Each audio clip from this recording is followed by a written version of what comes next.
Welcome to the Better Workday Podcast, hosted by Niamh Moynihan. Each week, Niamh shares tips, tricks, and insights to help you have a better workday. I have a confession to make. I have 5,283 emails in my work inbox. I find it so difficult to stay on top of my email. Every time I open it, I find myself dreading the unread count. And I know I'm not the only one. I need help. Niamh, how can I get a handle on my inbox and avoid being overwhelmed going forward?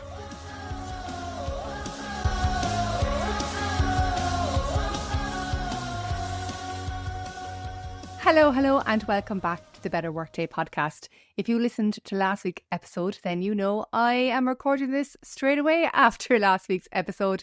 If you didn't listen to it, that is a spoiler alert. I do batch task my podcasts. But honestly, I can only do 2, maybe 3 at a time because I kind of get tired of talking to myself. But today I am recording 2, and this is the second one. It's all about how to get a handle on your inbox. If, like me, you have had jobs, maybe you're in one at the moment, where you've had a high volume of email coming through, you almost are afraid to take your lunch break because there'll be 80 new emails when you get back, this is the episode for you.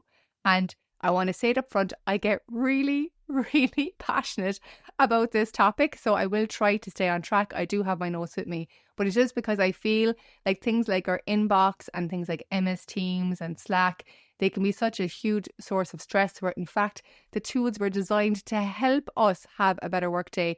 It's gone wrong somewhere along the line, and I would love for us to fix it and get back on track. And I suppose that's where I want to begin with. Like, I don't know about you, but sometimes I feel like it's me against my inbox. Do you ever feel like that? That you're going into the inbox and you're like, oh my God, I'm going to have to tackle you. And it shouldn't feel like that, because if it's done well, tools like your email and your inbox, they should be your work besties. Like, the tools are designed to help you work more easily and effectively. They weren't ever intended to stress you out. At least I don't think a group of people sat down in a room and intentionally planned to stress us all out with an inbox. I do think it was to help us communicate with each other more easily. And here are some of the things that your work bestie or your email can help you do. So it can help you get your questions answered. It can keep you in the loop in terms of things that you need to know from your team and across the company. It helps you share your message and so many more things. And I think with this, the most important thing to remember, and I've written this down so that I remember to say it to you, the most important thing to remember is email is a tool to help you communicate with people when they aren't sitting next to you. And let's remember that if we didn't have tools like this, you would have serious steps built up during the day trying to get your message around to everybody. And in the hybrid workplace, well, we wouldn't be talking at all, or hybrid wouldn't be possible. So it really is a great thing that we have these tools. But the key really to working well with them and to get a handle on your inbox, if it's after getting a bit out of control, is to start focusing on the conversations that are happening. So the email, the inbox, they're just tools. They're allowing us to have conversations with other people. And the minute you approach it like that, instead of a list of things on a screen, everything changes. So this is a very practical episode. I am basically going to tell you what to do if your inbox is out of control at the moment. So the first thing that I want you to do is to create 4 folders. Okay, and actually some of these are already even created by the system, so you don't have to create them. So in addition to your inbox, which is already there, I want you to create your filed folder. I want you to create a draft folder if it doesn't exist. I'm sure it probably does. A sent folder if it doesn't exist. That should already. And the last one is holidays. So by the time you're finished, you have got your inbox, your filed, your draft, your sent, and holidays. And this is how it's going to work. You're going to take all of your email that's currently in your inbox that is before, we'll say, I don't know, the last 2 working days. You're going to lift them all up and you're going to put them all into filed. And don't even worry about it. Don't even worry about, will you be able to find it again? What if somebody asks you a question?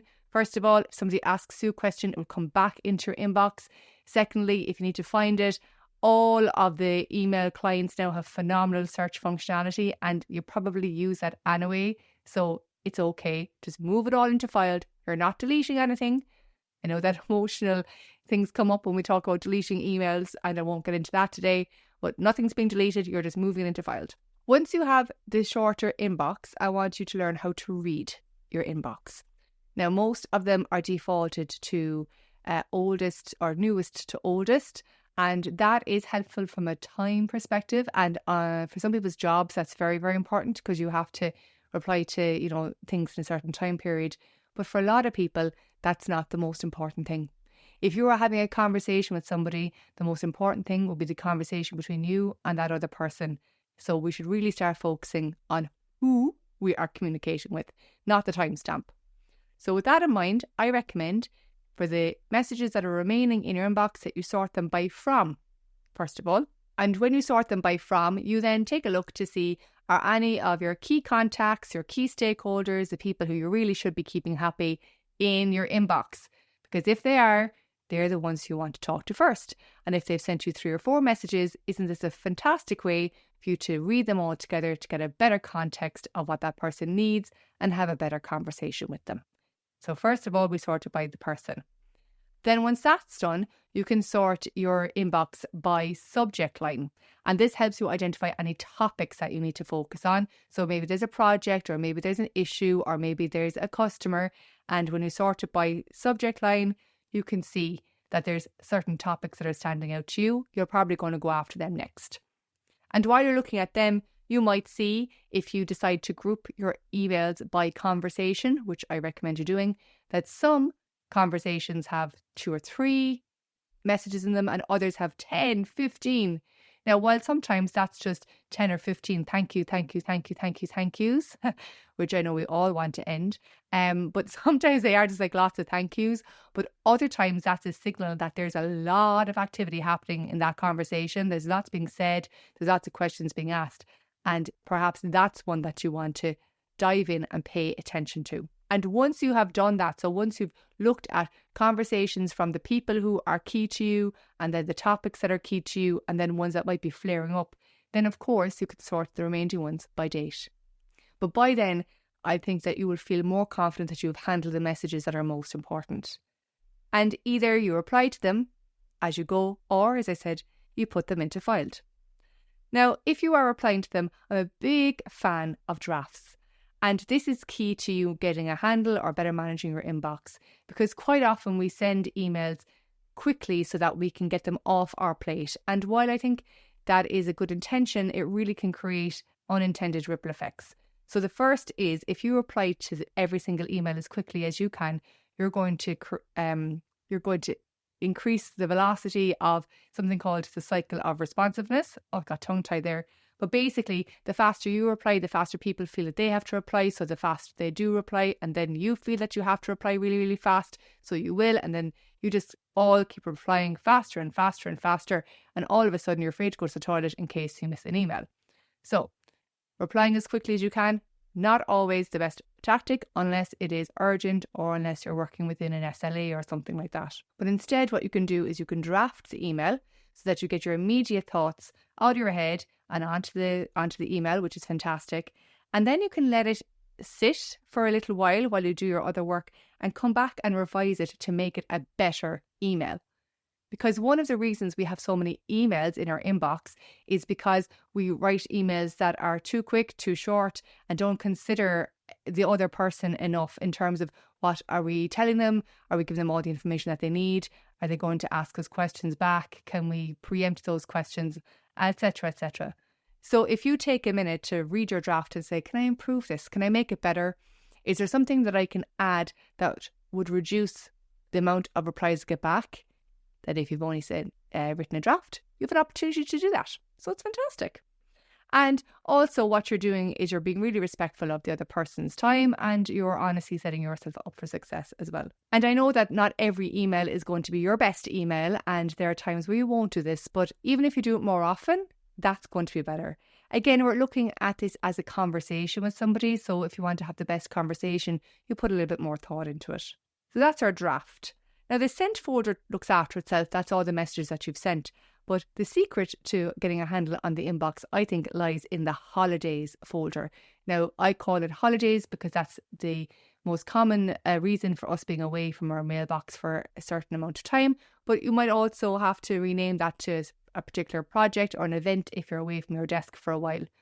But basically, it's a place for you to put all the emails that came in for the period that you were away from your desk. So let's say, for example, I was away for a whole week. I was out of office on Monday, came back to work the following Monday. Any email that came in when I was out of office goes into the holiday folder. It's a temporary place for it to live. And I do it so that I separate real-time conversations and what's happening from now on to the stuff that's happened in the past.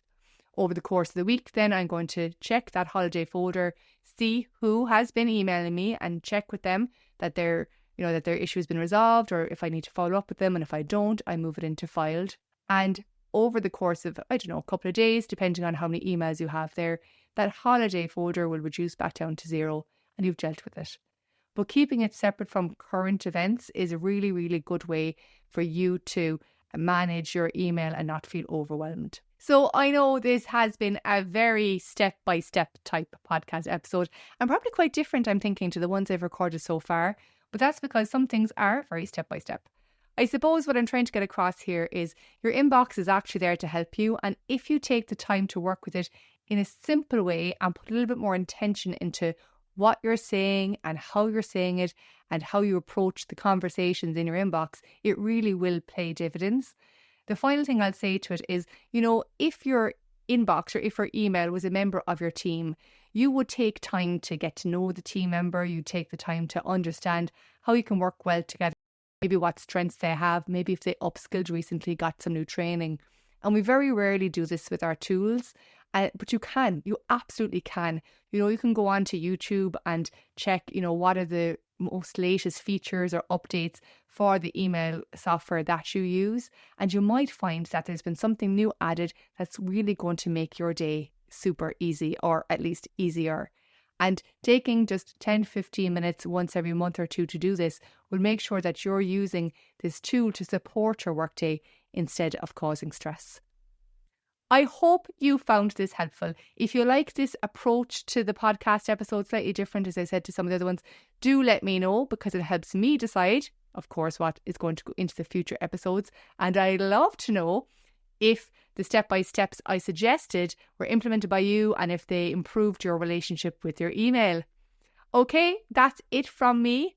Until next time, which is next week, stay well and have a better workday. Thank you for tuning in. We hope you enjoyed this episode. The Better Workday podcast is about helping you have a better workday. So we'd love to hear your thoughts and questions.